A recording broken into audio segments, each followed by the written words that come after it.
Welcome to The Deep Dive. This is where we take a complex subject, grab all the sources we can find, and really plunge in to pull out the most important bits, the surprising stuff, just for you. Kind of your shortcut to getting the whole picture. Exactly. With, hopefully enough personality to keep you listening. And today, we are tackling something truly epic, a sprawling legend, really woven across decades of games and lore.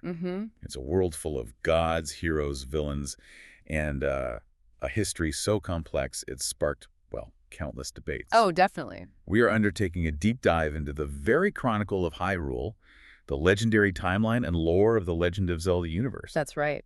And for this, our main source material is the Chronicle of Hyrule, a comprehensive timeline. It's a pretty significant work, pulls together lore from the games, the official books, all that stuff. So our mission is basically to navigate this incredibly dense history, find the absolute key turning points, and maybe highlight the characters, the artifacts, the themes that keep coming back, and make this whole legend so compelling. All right, buckle up then. Let's unpack this incredible story, starting right at the beginning, like the absolute primordial beginning. Yeah, the source material takes us way, way back, before anything really, just chaos, primordial chaos. No land, no order, just potential, I guess, tumultuous. Chaos, not exactly a peaceful start. Yeah. So how do we get from chaos to, well, Hyrule? Well, this is where the foundational myth comes in. It's a story you hear echoed across Hyrule through different ages. It talks about 3 golden goddesses descending from the heaven. The big 3, Din, Nayru, and Farore. Exactly. Din, the goddess of power. She used her fiery arms, the stories say, to sculpt the actual land, created the Red Earth, the foundation of the world. Okay, so Din builds the stage. Who brings the order? That would be Nayru, the goddess of wisdom. She imbued the world with divine spirit, brought, science, order, the spirit of law. She set the rules. Got it. Land, laws, what's missing? Life. That's Farore, the goddess of courage. With her rich soul, she created all the life forms, the purpose, to uphold Nayru's law and actually live in Din's creation. So they build it, set the rules, populate it, and then they just pack up and leave. Seems a bit sudden. They did depart for the heavens, yeah. But they left something incredibly important behind, their ultimate legacy, really, the embodiment of their power. The Triforce. Ah, the shiny golden triangles, the object of so much desire. Why is it so powerful? It basically holds the power to grant any wish to a mortal who touches it. But here's where it gets really interesting, and the source calls this its inherent mechanism. It's not just, a magic lamp. It judges you. It judges you. How does that work? Well, if the heart of the person touching it is truly balanced, equal parts power, wisdom, and courage, then they get the whole thing. The full Triforce grants their wish complete. Okay, but what if they're not balanced? Like, say, someone obsessed with power. Exactly like Ganondorf. If the heart is unbalanced, the Triforce splinters. The piece that corresponds to the virtue they embody most, like power for Ganondorf, stays with them. But the other 2 pieces, they fly off, seeking out individuals across the land destined to bear them. The ones who most strongly embody wisdom and courage at that moment. So Ganondorf's constant quest for the whole thing is kind of doomed from the start by his own nature. The universe itself resists that kind of unbalanced ambition. Precisely. The source calls it a profound moral arbiter. It fundamentally links ultimate power not just to raw strength, but to character, to balance. True power needs that inner equilibrium. Fascinating. And where did the goddesses stash this incredible judgy artifact? They left it on the sacred ground where they first descended.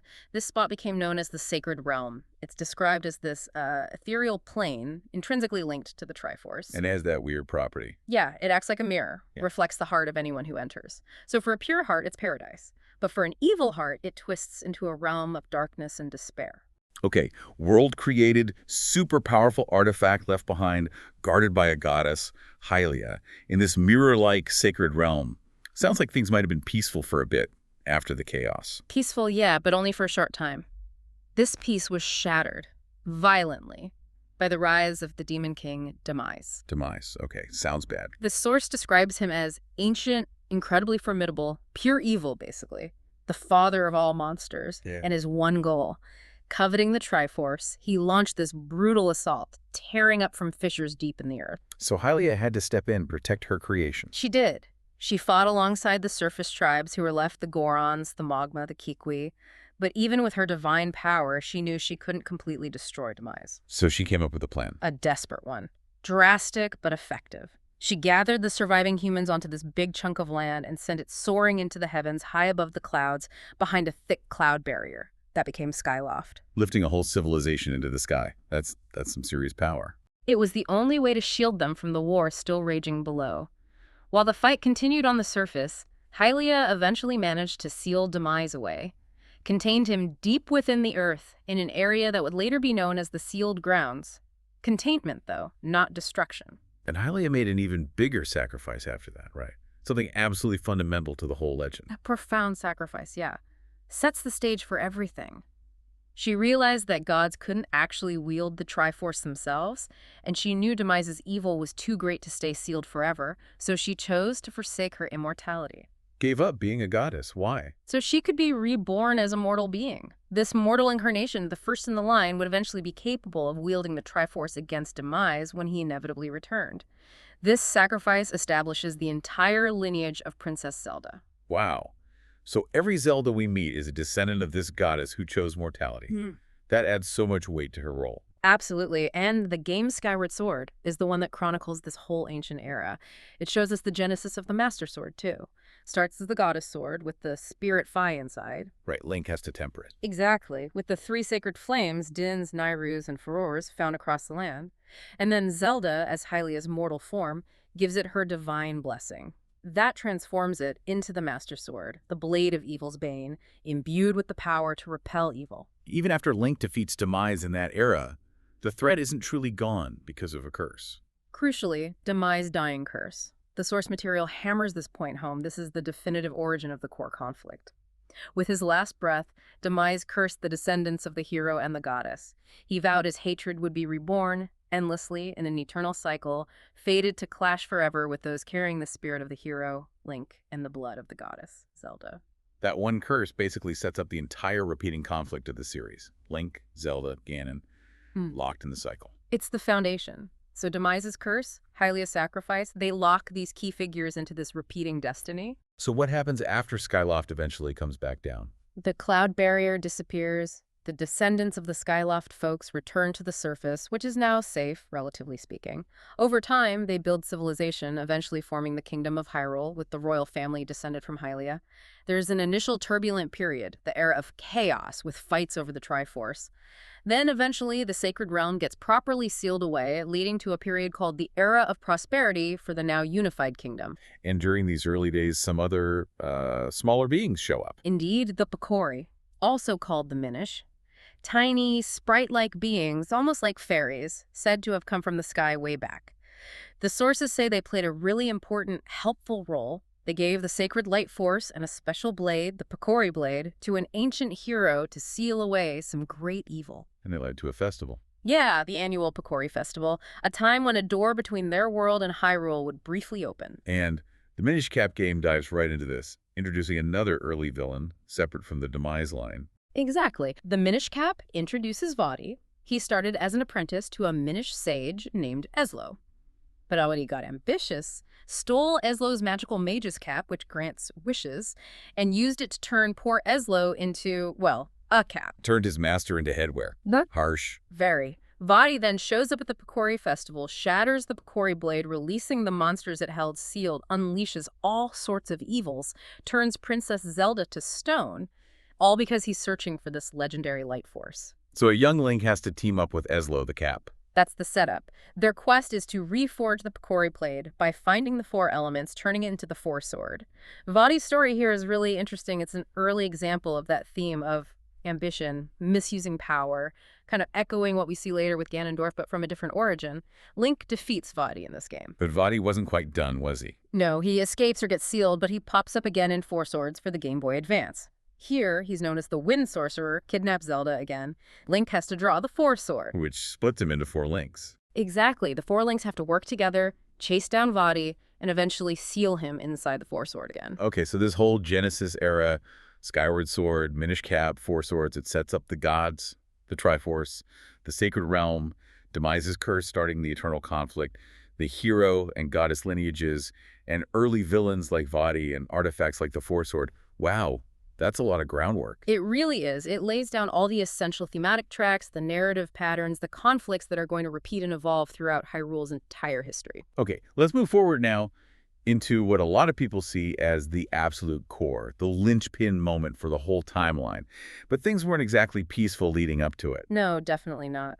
The path to this era was marked by major conflict, the Hyrulean Civil War. The source describes it as this long, brutal struggle between different factions, different regions, before the kingdom was finally unified under one king. And this war is super important for the timeline. Because it directly leads to a Hylian mother dying, fleeing the violence, and trusting her baby son to the great Deku tree for safety in the forbidden Kokiri forest. And that baby was Link, raised by the Kokiri, totally unaware of his real heritage or destiny. Exactly. His unique upbringing, shielded from the kingdom's politics and turmoil, was a direct result of that war.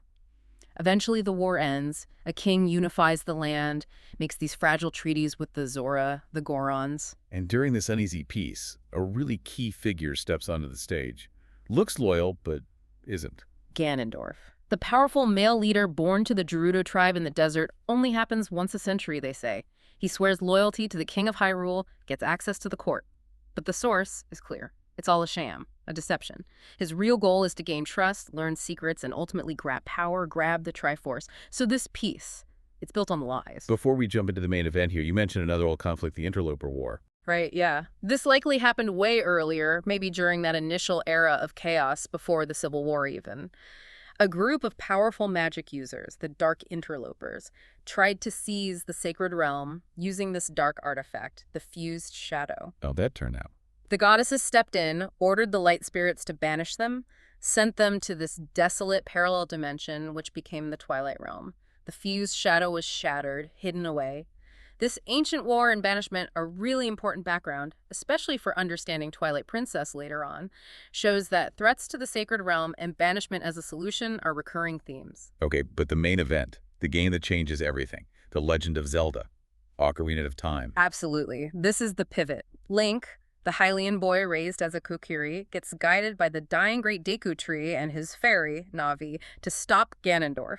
He meets young Princess Zelda in Hyrule Castle. She's been having bad dreams, premonitions about Ganondorf. And they cook up a plan. Their plan: get the 3 spiritual stones, use them with the Ocarina of Time to open the Door of Time in the Temple of Time, and grab the Triforce before Ganondorf can. Link manages it, gets the stones, plays the Song of Time, opens the door, but he can't just take the Master Sword and be the hero yet. Nope.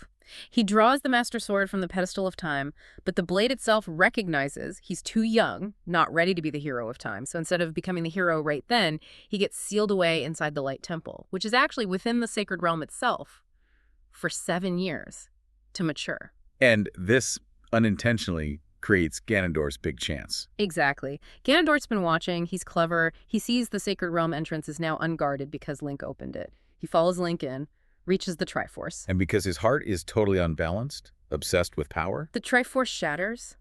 Ganondorf, embodying pure power, keeps the Triforce of power. The Triforce of wisdom seeks out Princess Zelda, who foresaw his evil, and the Triforce of courage.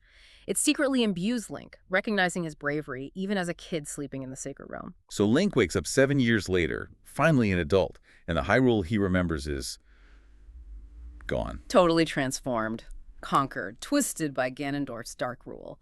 Link is guided at first by Roru, the ancient sage of light, who explains his destiny as the hero of time, now fully realized.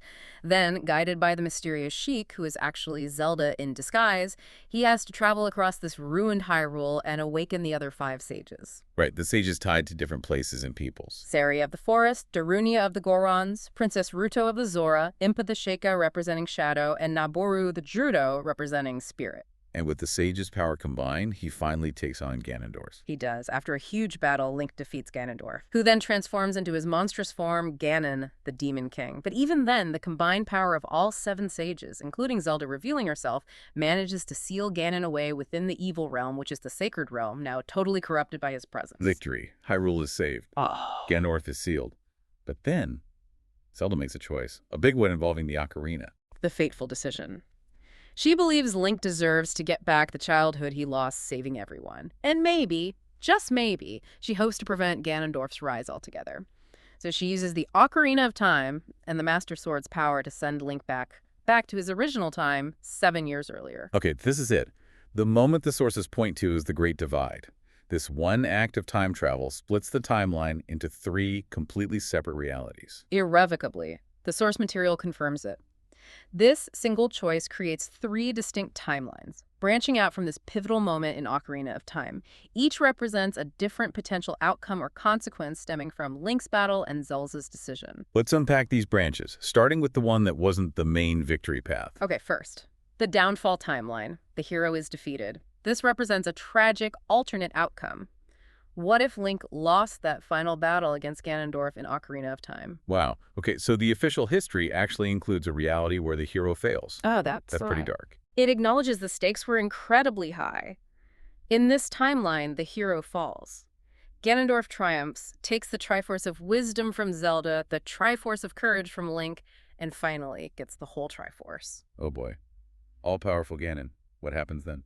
Facing this unstoppable demon king, the remaining sages, along with Princess Zelda, wage this desperate last-ditch conflict called the Imprisoning War. It's costly, but somehow they manage to seal Ganon and the complete Triforce he now holds within the Sacred Realm. And because Ganon's heart is pure evil, the Sacred Realm itself becomes The Dark World, permanently twisted, corrupted by his malevolent presence. This whole timeline is a stark reminder of what could have happened, the possibility of failure. It really underscores how important the hero's role is. Okay, bleak. Now let's follow the path where Link did successfully go back in time. Right. The child timeline, the hero is triumphant, returns to the past. So in this reality, Child Link successfully arrives back in his original time, 7 years before he pulled the Master Sword. Crucially, he keeps his memories of the future he averted, and he still carries the Triforce of Courage from that future. So he knows what Ganondorf is planning. He can stop it before it starts. Exactly. Armed with this knowledge, Child Link immediately goes to young Princess Zelda and the king. He warns them about Ganondorf's betrayal, and because they're warned, Ganondorf's plot to sneak into the Sacred Realm is foiled before it happens. He gets apprehended by the authorities. And the sources say they try to execute him. They do. He's sentenced to execution by the ancient sages at a place called the Arbiter's Grounds. These seem like a different group from the Ocarina sages, maybe older, maybe guardians of the Mirror of Twilight, but the execution attempt fails spectacularly. Right. The Triforce of Power, it's still inside him, even though he never touched the full Triforce in this timeline's past. It protects him from being killed. He's just too powerful. He breaks free, kills one of the sages in the process. As a last resort, the remaining sages use the Mirror of Twilight, this ancient artifact connecting to that prison dimension, to banish him into the Twilight Realm, where the interlopers were sent ages ago. So, in this timeline's past, the Master Sword, it just stays resting in the Temple of Time, never needed. So, disaster averted, but Ganondorf isn't actually defeated, just shoved into another dimension. Feels like kicking the can down the road. Averted for now, yeah. But it definitely creates different problems down the line. And the third branch. The future that adult Link saved, but then left behind. The adult timeline, the hero is triumphant, departs from the future. This is the reality where adult Link, 1, defeated Ganon at the end of Ocarina of Time. But then Zelda sends him back to the past, so this timeline continues forward without its legendary hero. He just vanishes from the history he saved. Pretty much. The land has peace for a while after Ganon's sealing. The memory of the hero of time fades into myth. But eventually Ganondorf, sealed by the sages, breaks free again, or his influence returns somehow. And the sources state, critically, this time there's no hero of time to stop him. Hyrule faces total destruction. No hero. What do? What do the goddesses do? The people pray. Desperately. And the goddesses respond, but not by sending a hero. They respond with a cataclysm, the Great Flood. Whoa, they flood the entire world. Not the whole world, but the entire kingdom of Hyrule. It wasn't a natural disaster. It was divine intervention, a last resort to seal Ganondorf away beneath the waves, along with the remnants of old Hyrule. A complete reset, sacrificing the kingdom to contain the evil. Exactly. Only the people who fled to the very highest mountaintops survived. Those peaks became the islands scattered across the Great Sea. Ganondorf and Old Hyrule were sealed beneath the waves, frozen in time. A profound, drastic measure taken because the hero was absent. It completely reshaped the world. Wow, okay. So one battle, one decision by Zelda about time travel, and boom, 3 completely different futures emerge from that single point in Ocarina of Time.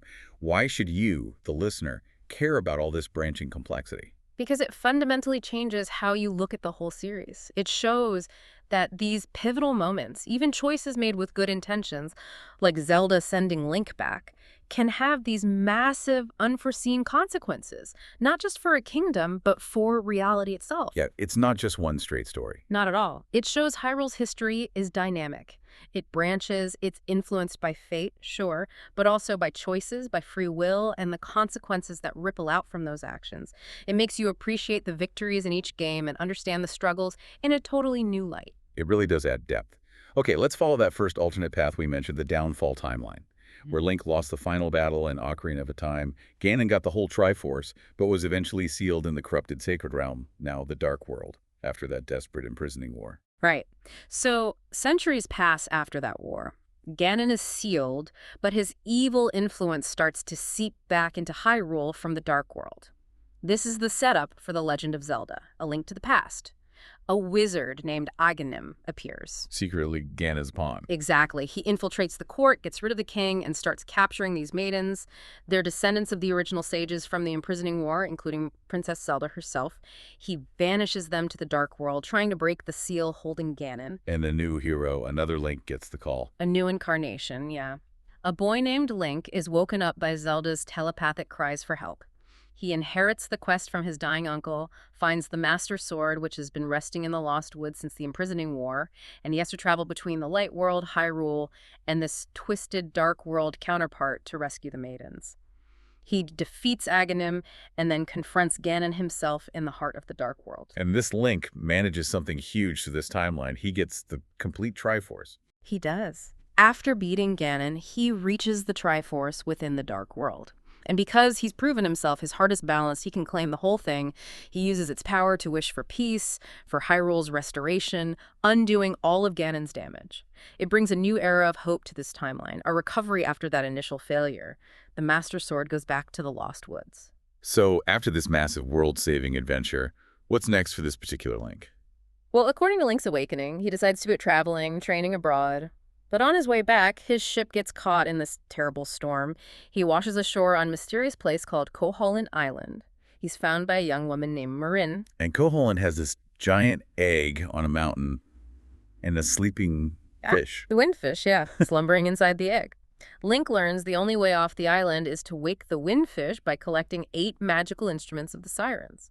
But here's the twist, the really poignant part. Oh yeah, I remember this. Koholint Island, Marin, everyone on it, it's all just part of the windfish's dream. Waking the windfish means the island, and everyone he met will just vanish. Ugh, that's so sad. Such a unique, almost melancholy feel for a Zelda game. It's one of the most emotionally affecting ones for sure.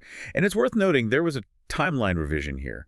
The Zelda Encyclopedia book moved Link's Awakening to happen before the Oracle games in this timeline. Hyrule Historia had it after. This change apparently fixed some small inconsistencies. The Switch remake is beautiful, by the way, and tells the same story. Okay, so after Koholint, the Triforce isn't done with this Link yet? Nope. It summons him again, leading into the Oracle of Seasons and Oracle of Ages games. They were designed to be linked together. Right, 2 different lands, 2 captured oracles. In Seasons, Link goes to Holodrum. Din, the Oracle of Seasons, gets captured by General Onyx. Seasons go haywire. Link uses the Rod of Seasons to fix things. In Ages, he's sent to Labrina. A sorceress named Viran possesses Nairu, the Oracle of Ages, messes with time. Link uses the Harp of Ages to time travel and stop her. And if you play them linked, there's a bigger conspiracy revealed. Exactly. The linked game reveals the Gerudo witches, Kume and Kotake Twinrova, were behind both plots, their goal: to light the flame of sorrow and the flame of destruction. As part of a ritual to resurrect Ganon. You got it. Link stops them from sacrificing Zelda, but the witches sacrifice themselves instead to bring back Ganon. It's this mindless, purely bestial form of Ganon. Link defeats him again. It really hammers home that the cycle continues in this timeline. Demise's curse is potent. Fate, or the Triforce, keeps calling on a hero. Well, okay, so centuries pass again after the Oracle games. Then a new threat in A Link Between Worlds. Many, many centuries later, yeah. This sorcerer, Yuga, shows up in Hyrule. He can turn people into 2D paintings. Bizarre. Super weird ability. He targets Zelda and the descendants of the sages from A Link to the Past, turns them into paintings to use their power to resurrect Ganon again. A young blacksmith apprentice, another Link, gets pulled in. He gets this magic bracelet from a shady merchant named Ravio. Who turns out to be important later. Right. The bracelet lets Link merge into walls as a painting. This lets him travel between Hyrule and this parallel world, Lorule. Hyrule, the Dark Mirror Kingdom. Yeah, and it's literally falling apart, decaying. Why? Because centuries ago, their ancestors made this drastic choice to end wars over their Triforce by destroying it. Oh, that backfired. Badly. Catastrophically, led to the kingdom just crumbling. Princess Hilda, Lorule's ruler, helps Link at first, but her real goal is to steal Hyrule's Triforce to save her own world, especially after Yuga succeeds in reviving and then merging with Ganon. Link beats the merged Yuga Ganon. Then he and Zelda from Hyrule make this incredible choice. They use Hyrule's Triforce to wish for Lorule's Triforce to be restored, saving both kingdoms. It's amazing. Lorule's story is such a powerful warning. Not having a Triforce can be just as bad as misusing it. Absolutely. Shows its fundamental importance to the reality of these worlds. Then we get a bit of a lighter adventure, Triforce Heroes. Yeah, this one's set in a totally different kingdom called Hytopia. Super fashion-obsessed place. Princess Styla gets cursed by a witch from the Drabelands. The lady forced to wear this hideous outfit she can't take off. Fashion emergency. Basically. Link and two other heroes match a prophecy, team up using totem mechanics, standing on each other's shoulders and wearing special outfits with different powers to go defeat the lady. More puzzle-focused, cooperative gameplay in this timeline. And then most recently in this timeline, we got Echoes of Wisdom, starring Zelda herself. Yes, the 2024 game. A brand new kind of calamity. These strange rifts start appearing all over Hyrule, sucking people and things into this weird frozen place called the Still World. Link vanishes, the king vanishes. Zelda gets blamed. Initially, yeah. But she escapes with this little fairy, Tri, who gives her the Tri-Rod. This lets her create echoes, copies of objects, puzzles, even monsters she finds. So she has to quest around, fixing the rifts, rescuing people, including Link. Exactly. And the big bad behind it all is revealed to be Null, this terrifying primordial entity of pure destruction that existed before the Golden Goddesses even created reality. Oh, okay. Before creation itself. Yeah. Turns out the goddesses creating the universe was actually a way to seal Null away. The rifts are Null trying to break free. Zelda eventually rescues Link, confronts Null, and destroys it. Then the Triss, these beings, sent by the goddesses, use the complete Triforce to restore the world. It adds this whole new cosmic scale thread, reframing the entire creation myth. Let's just quickly backtrack chronologically within this downfall timeline. After Link's big wish in A Link to the Past restored everything, there was that peaceful time, right? Yes, the Golden Era. Hyrule really prospered. The complete Triforce was held by the royal family, used wisely. No games are set here, but it's a crucial period. Shows what's possible when the Triforce is used for good. And there's a legend from this era that explains why all the princesses are named Zelda. Correct. It's mentioned in the backstory for The Adventure of Link. A wise king during the Golden Era worried the Triforce might be misused after he died, so he hid the Triforce of Courage. He also decreed every princess must be named Zelda. Why? In memory of an ancient princess, Zelda I, who was put into an eternal sleep by a magician because her brother, the prince, tried to force her to reveal Triforce secrets. The prince felt terrible, hid her away, started the naming tradition hoping a hero would wake her someday. Okay, so centuries pass after the Golden Era. Things decline, magic fades, knowledge is lost, and evil stirs again. The seal on Ganon from the imprisoning war finally weakens enough, or his followers manage to resurrect him, or maybe just a force carrying his name and malice rises. The details vary, but Ganon's return is the trigger. Leading straight into the original NES game, The Legend of Zelda. Yep. Demon King Ganon gets the Triforce of Power, invades Hyrule, kidnaps Princess Zelda, but before she's caught, she shatters the Triforce of Wisdom into 8 pieces and scatters them across Hyrule. Smart move. Very. Then this young kid, Link, described as a traveler, meets Impa, Zelda's nursemaid. Impa tells him what happened, tasks him with finding the wisdom fragments, putting them back together, beating Ganon in his lair on Death Mountain, and rescuing Zelda. And Zelda second. The Adventure of Link picks up right after that, 6 years later. Link's now 16. On his birthday, this crest, looking like the Triforce, appears on his hand. Impa sees it, recognizes the mark of the hero. She reveals the location of the sleeping Princess Zelda I, explains only getting the third piece, the hidden Triforce of Courage, can wake her, so Link has to go place crystals in 6 palaces to break the barrier to the Great Palace where courage is hidden. Meanwhile, Ganon's minions are after him. Relentlessly. They want to spill Link's blood on Ganon's ashes to bring him back to life, but Link succeeds, gets through the palaces, finds the Triforce of Courage, defeats his own Shadow Dark Link guarding it, awakens Zelda I, and stops Ganon's resurrection. The adventure of Link is pretty much the known endpoint for this downfall timeline before we get to the ambiguous era of Breath of the Wild. So the downfall timeline. It starts with failure, but it's really defined by resilience. New heroes keep rising, Ganon keeps coming back, but Hyrule finds ways to endure and rebuild. It's a cycle of decline and rebirth, often driven by the hero finding a way, or sometimes, like after A Link to the Past, by the wise use of the Triforce itself. It shows perseverance against overwhelming, recurring darkness. All right, let's jump back again to that crucial moment in Ocarina of Time. Zelda sends Link back. This time we follow the child timeline. Link successfully returned to his childhood, but with knowledge of the future. Correct. Armed with that foreknowledge, and still carrying the Triforce of Courage from the future he averted, Child Link goes straight to young Zelda and the king, warns them. Ganondorf's plot is stopped before it happens. He's caught. And they sentence him to execution. Yes, by those ancient sages at the Arbiter's Grounds. Again, seems like a different group than the OT ones, maybe linked to the Mirror of Twilight. But the execution, it fails. Dramatically. Because of the Triforce of power he still has. Exactly. It protects him. He can't be killed by their methods. He breaks free, kills one of the sages in the chaos. The remaining sages, as a last resort, use the Mirror of Twilight to banish him, send him to the Twilight Realm, that prison dimension. So in this timeline's past, Ganondorf never enters the Sacred Realm. The Master Sword stays put. Catastrophe averted again. But Ganondorf is still out there, just elsewhere. A few months after this, young Link goes off on his own quest. Yeah, he leaves Hyrule, searching for his fairy friend Navi, who left at the end of OT. This leads him into the events of The Legend of Zelda, Majora's Mask.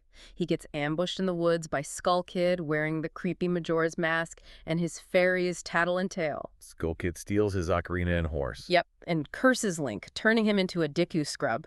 Link chases him into this strange parallel world called Termina. Termina, the place with the terrifying moon about to crash down. And that 3-day time limit, it's intense. Link meets the Happy Mask salesman, who says he'll help Link if he gets Majora's Mask back within 3 days. Link gets his ocarina back, learns the Song of Time. Which lets him reset the 3-day cycle. Exactly. He loops time, keeps his key items and memories, allowing him to slowly make progress. He helps the people in the 4 regions of Termina, gets these powerful transformation masks, Deku, Goron, Zora, containing the spirits of the dead. His goal is to wake the giants. The 4 giants, yeah. Termina's ancient guardians. They're the only ones who can stop the moon. He succeeds, awakens them, stops the moon, and finally confronts and defeats Majora, the actual evil entity residing within the mask. Now, the nature of Termina itself. Yeah. It's been a huge debate, hasn't it? Oh, massive. The Zelda Encyclopedia claimed it was just Skull Kid's dream and vanished afterwards, which a lot of fans didn't buy. The game itself feels so real with its history, its cultures. The Onuma, the series producer, has shut down theories about Link being dead, right? Yeah, he's debunked the Link is dead purgatory stuff, but acknowledges the game is heavy on themes of loss and grief. Why does this matter to you, the listener? Because Termina, whatever it is, acts as this crucial psychological crucible for Link. Think about it. He's a child who went through the trauma of being the hero of time, saved the world, then had it all erased. Termina forces him, this kid with adult experiences, to confront loss, grief, friendship, the value of time, all under this intense pressure. It's like a concentrated dose of maturation dealing with very adult themes. The 3DS remake tweaked gameplay, but the story and themes remain. Okay, fast forward over a century later in this child timeline, that banishment of Ganondorf finally comes back to bite Hyrule and Twilight Princess. Precisely. Creatures from the Twilight Realm start invading Hyrule, covering parts of it in this oppressive twilight. Link, now a young ranch hand in Orden Village, gets pulled into the twilight and transforms into a wolf. And he meets Midna. Yeah, Midna, the enigmatic, sarcastic, initially self-serving Twili princess who's actually been usurped, the guy behind it all. Zant, a power-hungry Twili servant who got juiced up by Ganondorf. Ganondorf reached out from the Twilight Realm. Even banished, yeah. His spirit found Zant, gave him power. Zant overthrew Midna, invaded Hyrule with Twilight, so Link and Midna team up, reluctantly at first. Their quest involves Restoring the light spirits in the provinces, finding the pieces of the fused shadow, those dangerous artifacts from the interlopers, and, crucially, finding the Master Sword. It's resting in the ruins of the Temple of Time, hidden in the sacred grove. The sword can break the Twilight curse, letting Link switch between Hylian and wolf forms. And eventually they have to go to the Twilight Realm. Yeah, through the Mirror of Twilight, yeah. Back at the Arbiter's grounds, site of Ganondorf's failed execution, they confront and defeat Zant. But then the real mastermind reveals himself. Ganondorf has returned to Hyrule. Big showdown. Huge. Link, Midna using her Twilly powers, and Princess Zelda, who Midna helps awaken and who provides light arrows, finally defeat Ganondorf. Afterwards, Midna, restored to her true form, makes a choice. She shatters the Mirror of Twilight, Cutting off the connection between the worlds permanently. Yeah. A tearful goodbye. It's powerful stuff. Ganondorf's banishment, meant to solve a problem, directly caused this crisis centuries later. Shows how actions echo. And Link and Midna's partnership shows bonds can form across divides. The Wii U remake mostly updated visuals. Okay, centuries after Twilight Princess, the Four Sword comes back into play in Four Swords Adventures. Right. There's been peace, but the seal on Avadi, the Wind Mage trapped in the Four Sword, is weakening. Zelda, Link, and the Shrine Maidens go to check on it, but then this evil duplicate, Shadow Link, appears. Tricks Link into pulling the Four Sword. Yep, which splits Link into four again. Shadow Link grabs Zelda and the Maidens. The four Links have to go rescue them, reseal Vadi, but they find out there's a bigger plot. Involving Ganon, but didn't they defeat Ganondorf in Twilight Princess? Good point. The source is very specific here. This is a new Ganon, explicitly stated to be a reincarnation of Ganondorf, not the same guy. Whoa. Reincarnation. So Demise's curse isn't tied to just one body. Seems not. It reinforces the curse that ancient hatred can just manifest again in a new form. This new Ganon stole a Gerudo artifact, the Trident of Power, became monstrous, used a dark mirror to make Shadow Link, the whole deal. And the four Links defeat this new Ganon. They do, seal him away using the Four Sword and the Maiden's power. Four Swords Adventures is generally seen as the chronological endpoint for this child timeline, before the ambiguous Breath of the Wild era. So the child timeline really explores the consequences of averting disaster, but seeing conflict arise in different ways. Banishment, reincarnation. The struggle continues, just down a different path. Exactly. Even changing the past doesn't erase the underlying conflict stemming from Demise's curse. It just changes the shape of it. Okay, one last trip back to Ocarina of Time's ending. Let's follow the future that adult Link saved, but then left. The adult timeline. Centuries pass after Ganon is sealed. The hero's memory fades. And then Ganondorf, sealed away by the sages in the evil realm, manages to break free again. Or at least his influence returns. But this time, critically, as the sources emphasize, no hero of time appears. The hero who saved this timeline before is gone. Hyrule faces utter devastation. With no hero, what happens? Do the goddesses step in? They do. The people prayed desperately, but the goddesses didn't send a hero. They sent the Great Flood. The Great Flood, flooding all of Hyrule. The entire kingdom, yes. A divine intervention. A cataclysmic act to seal Ganondorf beneath the waves since there was no hero to fight him. Wow. They sacrificed the whole kingdom. To contain the evil, only those who fled to the very highest mountain peak survived. Those peaks became the islands of the Great Sea. Ganondorf and Old Hyrule itself were sealed beneath the water, frozen in time. A profound reset, reshaping the entire world, all because the hero was absent at that crucial moment. Centuries later, the world is the Great Sea. This brings us to the Wind Waker. Right. Outsa Island has this tradition.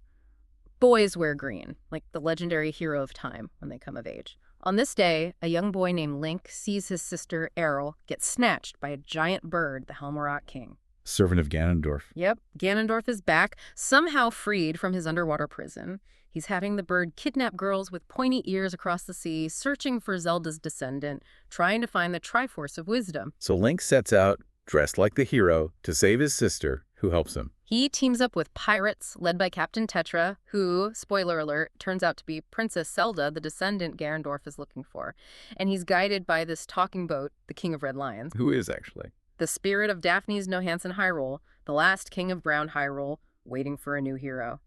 Link journeys the Great Sea, eventually finds a way into submerged Hyrule Castle frozen in time. He draws the Master Sword. But it's lost its power. Yeah.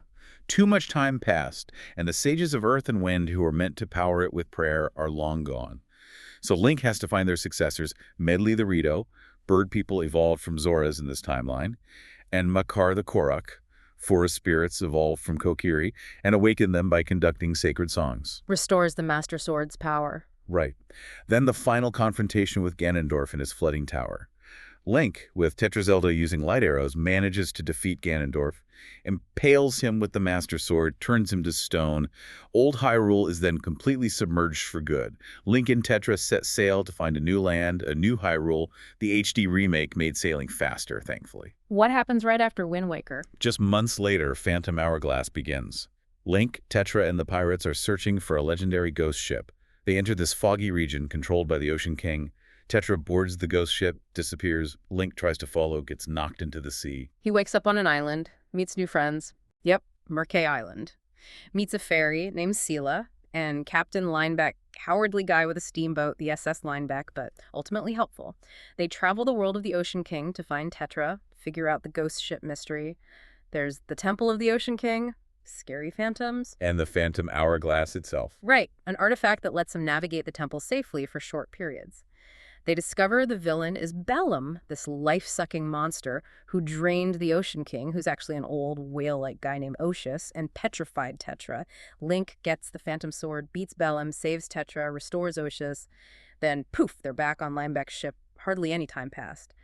The nature of that world is a bit ambiguous dream, illusion, other dimension, blurs reality. So after all that sailing and dimension hopping, Tetra and her crew finally find land. They do. They discover a new continent. And there, they establish a new kingdom of Hyrule. Tetra, fully embracing her role as Princess Zelda, becomes its founding monarch. This is the era of Hyrule's rebirth. And Spirit Tracks takes place about 100 years later in this new Hyrule. Right. This new kingdom relies on the Spirit Tracks, ancient magical railways built by spirits to seal away an ancient demon king named Malladus underground. Link is a young apprentice engineer about to get his certificate from Princess Zelda, but the tracks are vanishing. Trouble brewing. Big time. They go to the Tower of Spirits, the hub of the tracks, to investigate, attacked by Chancellor Cole, who's actually a demon servant of Malladus. Cole defeats Link, separates Zelda's spirit from her body. He wants her body as a vessel for Malladus. So Link teams up with Ghost Zelda. Exactly. Ghost Zelda can possess these big suits of armor called phantoms. They get the sacred spirit train from Anjean, one of the Locomo Sage's guardians of this new land. They travel New Hyrule, restoring tracks, visiting sanctuaries, playing duets with Locomo Sages on the spirit flute. Ultimately, they confront Cole and the resurrected Malladus, defeat them using the spirit train and a light bow. The adult timeline really shows Hyrule adapting, rebuilding after total catastrophe. A new kingdom, new sacred elements like the tracks, even integrating magic with technology like trains. It's all about resilience in a totally changed world. It demonstrates that even when the old world is gone forever, the spirit of Hyrule finds new ways to embody courage, wisdom, and power. A new path forward. Okay, now we arrive at the most recent games, Breath of the Wild and Tears of the Kingdom. And their place in this whole timeline structure. It's kind of a mystery, right? Intentionally so. Deliberately so, yeah. Nintendo's been very clear that they haven't clarified the precise spot for these games within the timeline. They're definitely canon, part of the history, but exactly where they fit. They want players to imagine that for themselves. It's obvious, though, that they're set in an incredibly distant future, millennia after any of the events in the other branches. Let's look at the deep history within Breath of the Wild first. What happened 10,000 years before that game starts? That's the time of the first Calamity Ganon. Faced with this massive threat, the ancient Sheikah tribe, super advanced, wise, developed, incredible technology, 4 huge mechanical war machines, the divine beasts, and an army of autonomous robot guardians. And they use these to fight Ganon. The hero with the Master Sword, a princess with sealing power, 4 champions piloting the beasts, and the guardians all worked together. They successfully sealed Calamity Ganon away. Victory. B-U-T. There's always a but. After they won, the king of Hyrule at that time got scared, really scared of the Sheikah's power, thought their tech rivaled the gods, could be turned against the kingdom, so he ordered it all dismantled, buried, forbidden. And this caused a split within the Sheikah. A major schism. Some Sheikah obeyed, became the reclusive monks and villagers focused on ancient ways we see later. Others felt totally betrayed by the kingdom they'd just saved. These dissidents held on to their resentment, eventually swore loyalty to the sealed Ganon, and formed the Yiga clan. The Yiga clan, Ganon worshippers always try to kill Link and Zelda. Exactly. Their origins lie in that ancient fear of technology. Ironically, trying to prevent a threat created a new, lasting internal enemy. Okay, flash forward thousands of years to 100 years before Breath of the Wild starts. The Great Calamity. Hyrule knew Ganon was coming back. Based on prophecies, they dug up the old Sheikah tech, chose new champions. Mipha the Zora, Daruk the Goron, Revali the Rito, Urbosa the Gerudo to pilot the divine beasts again, alongside Link, the Hylian champion with the Master Sword, and Princess Zelda, who was struggling, really struggling, to awaken her secret sealing power. But Calamity Ganon had a plan this time. A devastatingly smart one. He possessed the Guardians and the divine beasts, turned Hyrule's ultimate weapons against itself. The kingdom was ravaged, the castle fell, the king died. The 4 champions were killed inside their own divine beasts by Ganon's blight forms. Link was mortally wounded protecting Zelda. And in that moment of total disaster, Zelda's power finally awakens. Yes. Seeing Link fall, her kingdom destroyed. It triggered her full power. She used it first to shield Link, told the Sheikah attendants to get him to the Shrine of Resurrection, this hidden chamber where he could heal in stasis for 100 years. Then she went to Hyrule Castle, faced Calamity Ganon alone, and used her power to seal him and herself inside the castle for a century. Which brings us to the start of Breath of the Wild.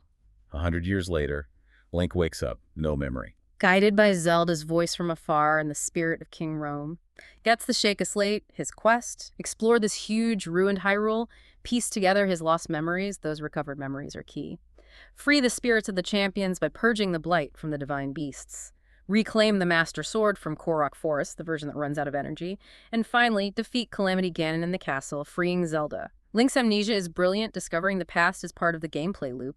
The Creating a Champion book details this history, but again, deliberately avoids placing it on the overall timeline. Now, Tears of the Kingdom. Set sometime after Bot W. Link and Zelda are exploring these strange, gloom-filled caverns beneath Hyrule Castle. They find this mummified corpse, ancient Ganondorf. He wakes up, causes the upheaval. Castle floats, huge chasms open up the depths, sky islands appear. Zelda vanishes in a flash of light. Link's arm gets messed up by gloom. Master Sword gets shattered. Link wakes up on a sky island, gets a new arm. Yeah, on the Great Sky Island. Gets this prosthetic arm with Zonai abilities from the spirit of Rauru.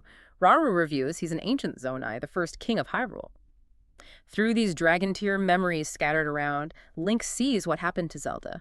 She wasn't just gone, she was sent way back in time, to the very founding era of Hyrule. And we learn about the Zonai. This ancient, powerful race. Magic, technology, secret stones that amplify power, kind of draconic, descended from the sky. Rauru was their king, married a Hylian priestess named Sonia. And these memories show another ancient imprisoning war, different from the Downfall one. Yes, totally distinct. A huge lore addition. Link sees this ancient war through Zelda's eyes in the past. Rauru, Queen Sonia, Sage of Time, other ancient sages, including Ruru's Zonai sister Minoru, and ancestors of the Rito, Goron, Zora, Gerudo fighting the newly awakened Demon King Ganondorf. The mummy guy. This Ganondorf kills Sonia. Yeah, takes her secret stone, becomes the full Demon King.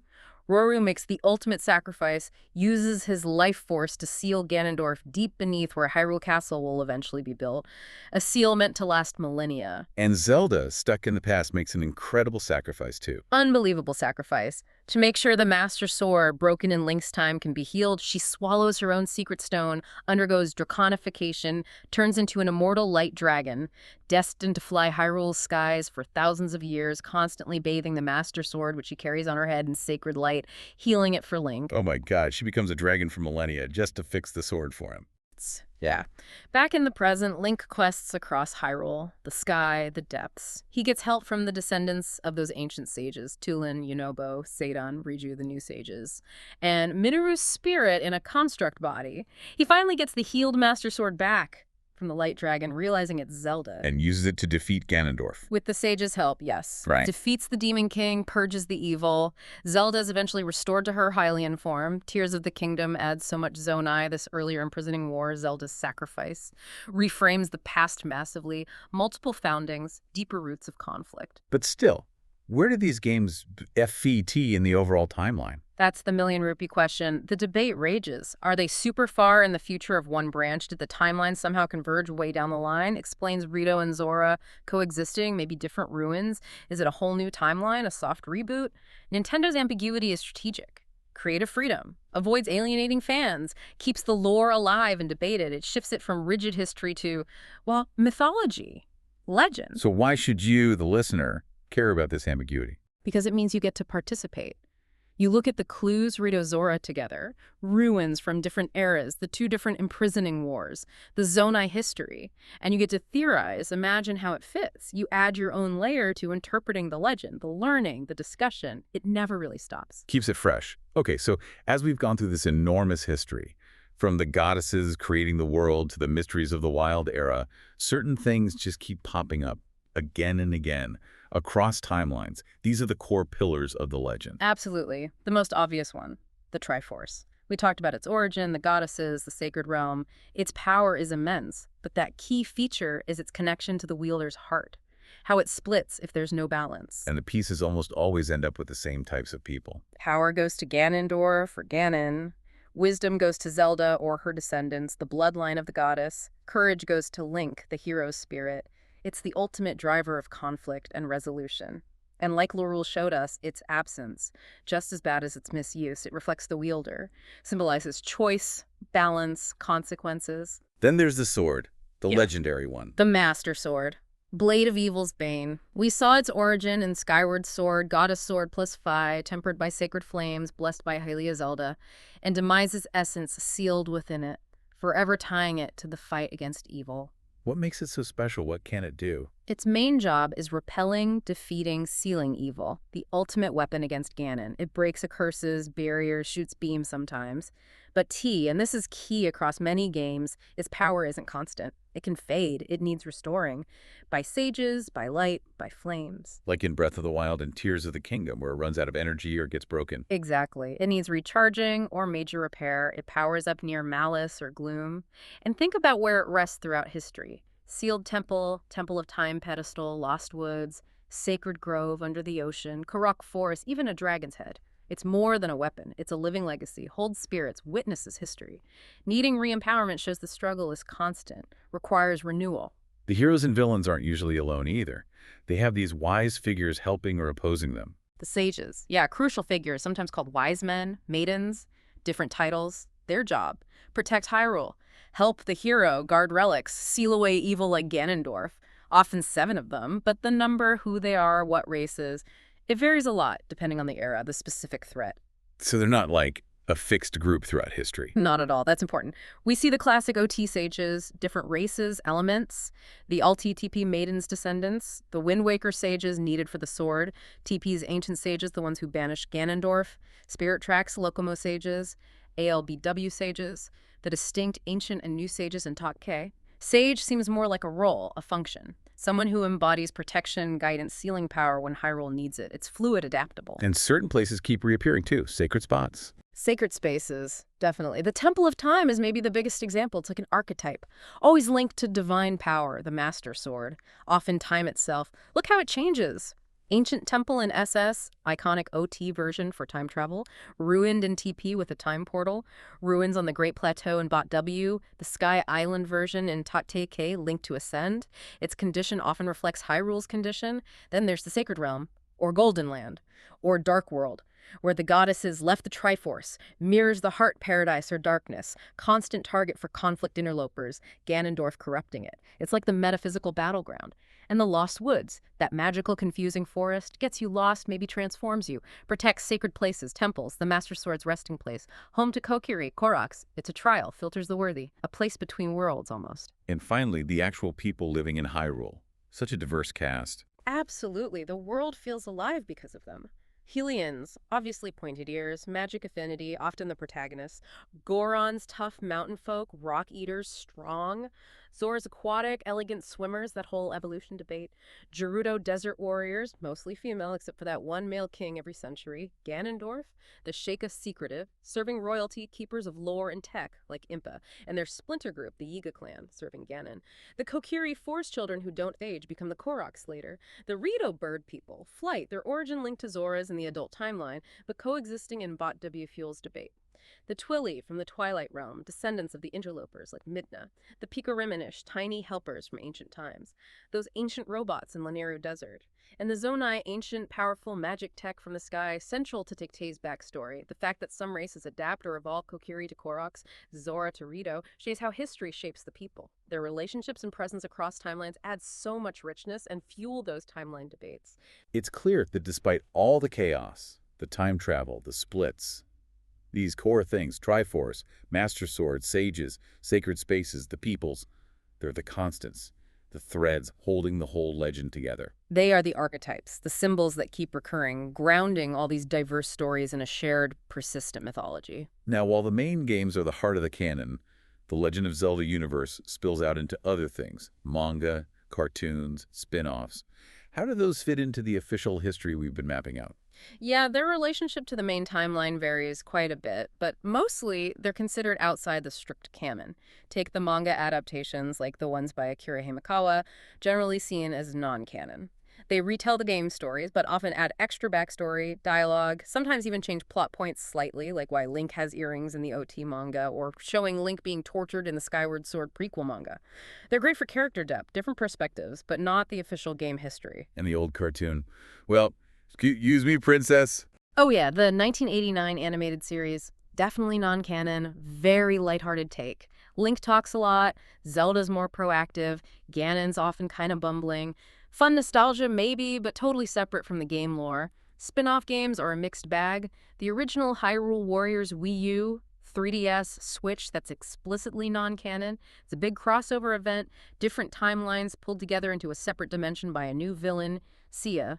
Introduces characters like Linkle. Fun what-if stuff, not main timeline. But Age of Calamity looked like a direct prequel to Breath of the Wild. Is that one canon? It's canon, but in a specific way. It's considered an alternate timeline. It starts like the Bot W backstory setting up the Great Calamity. But then this little guardian, Tarako, travels back in time. That changes everything. Ah, so time travel creates a split again. Exactly. It creates this what-if scenario where the champions get warned, they survive, heroes from the future even show up.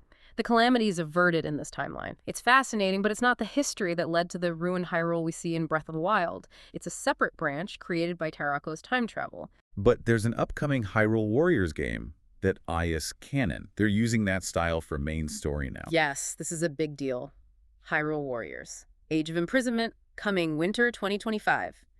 Nintendo has confirmed it's a canon prequel to Tears of the Kingdom. It's going to depict that ancient imprisoning war we saw in the Tuktake flashbacks with King Rauru, ancient Zelda, the whole thing.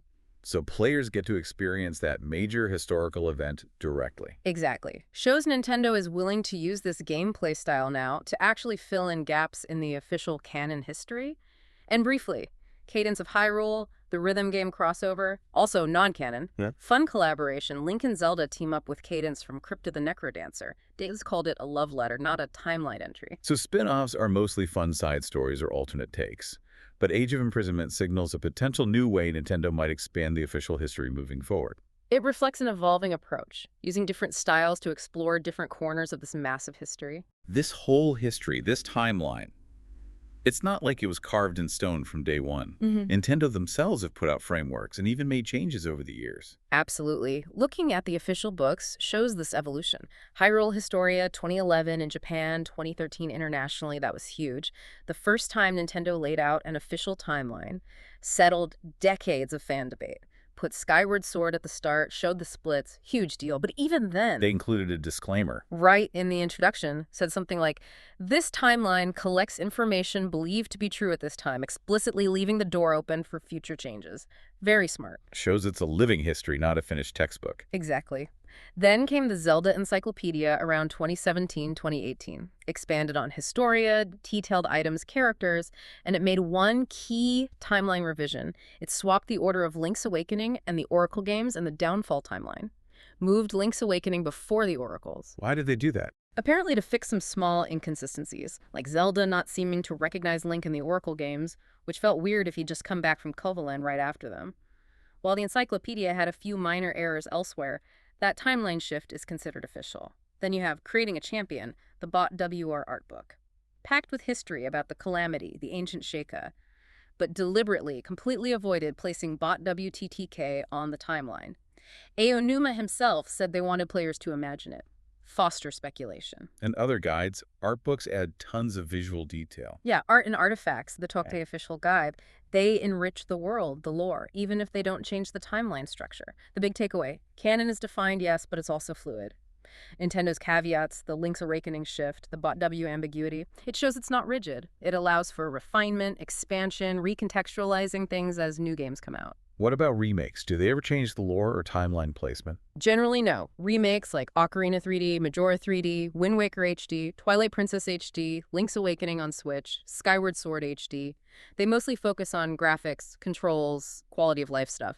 Maybe tiny dialogue tweaks for clarity, visual redesigns, but the core plot, characters, their place in the timeline, that stays the same. Preservation is usually the goal with remakes. Okay, so even with official books, clear timeline branches, Right. there are still big questions, right? Big debates among fans. Oh, absolutely. That's part of the fun. The biggest one, obviously. Where do Breath of the Wild and Tears of the Kingdom fit? Future, convergence, new timeline. The ambiguity keeps that fire burning. Then there's the nature of Term a Dream or real place.